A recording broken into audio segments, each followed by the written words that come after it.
क्या आपको लगता है कि मर्चवार अभी भी पिछड़ा हुआ है? क्या आपको लगता है कि यहां की आवाज सत्ता के गलियारों तक नहीं पहुंचती? तो गौर से सुनिए, यह मर्चवार के उस सपूत की आवाज है जिसने किसी पद का लोभ किए बिना पिछले 13 वर्षों से आपकी नागरिकता और स्वाभिमान के लिए राज्य की सत्ता से सीधा लोहा लिया है। वे नाम है भूपेंद्र प्रसाद यादव, जिन्हें झुकाने में न जेल की दीवारें कामयाब हुईं, न पुलिस की लाठियां। 2079 के चुनाव में आपने जो 15,526 मत उन्हें दिए, वह महज एक आंकड़ा नहीं बल्कि भूपेंद्र यादव की असली शक्ति है, और यही शक्ति अब मर्चवार का भाग्य बदलेगी। भूपेंद्र यादव के लिए राजनीति कोई व्यापार नहीं, बल्कि 2069 साल से शुरू हुई एक कठिन तपस्या है। Doctor C.K. राउत के संगठन से जुद्ध कर जब उन्होंने स्वराज और अधिकार का नारा बुलंद किया, तो उन्हें देशद्रोही तक कहा गया। दर्जनों झूठे मुकदमे लादे गए और बार बार जेल की कालकोठरी में डाला गया। लेकिन मजगावां का वह भीषण लाठीचार्ज हो या औडवलिया और सिलौटिया का दमन, भूपेंद्र यादव कभी पीछे नहीं हटे।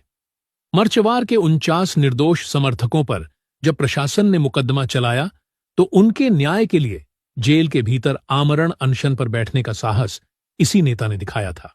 मर्चवार के किसानों के पसीने की कीमत समझने वाला जब कोई नहीं था, तब भूपेंद्र यादव उनके ढाल बनकर खड़े दिए हुए। खाद और फसल के सही दाम के लिए महीनों सड़क पर पुलिस की लाठियां उठाकर किसानों को मुआवजा दिलाना उनकी बद्धी जीत थी। इतना ही नहीं, मर्चवार की वे बहुएं जो भारत से विवाह कर यहां आईं, उन्हें नागरिकता न देकर जब अपमानित किया गया, तब भूपेंद्र यादव ने ही महीनों तक सड़क पर आंदोलन कर शासन को हिला दिया। जमींदारी प्रथा को जड़ से उखाड़ दहना और गरीब दलित के हक के लिए लड़ना आज भी उनका मिशन है। अक्सर नेता चुनाव के समय ही गांव की गलियों में दिखते हैं, लेकिन भूपेंद्र यादव 2062 साल से ही जनता के सुख दुख के साथी रहे हैं। बारह हो या आगजनी, बिना किसी पद के वे हमेशा पीड़ितों के द्वार पर सबसे पहले पहुंचे।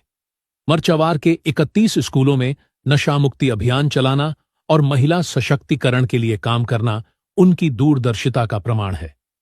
वे चाहते हैं कि मर्चवार की अगली पीढ़ी डिजिटल और वैज्ञानिक बने, ताकि उन्हें किसी की गुलामी न करनी पड़े।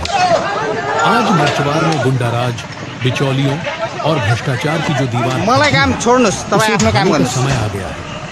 15,526 के उस जनसमर्थन को अब विजय में बदलने की अपील करते हुए भूपेंद्र यादव कहते हैं, मैं आपका शासक बनने नहीं, आपके घर का बेटा बनकर सेवा करने आया हूं। मुझे बस एक मौका दीजिए। मैं मर्चवार की माटी में विकास का ऐसा चमत्कार करूंगा कि पूरा देश हमारे मर्चवार को सम्मान की नजर से देखेगा। मैं नेता नहीं, आपका सेवक हूं। जय मर्चवार, जय जनता।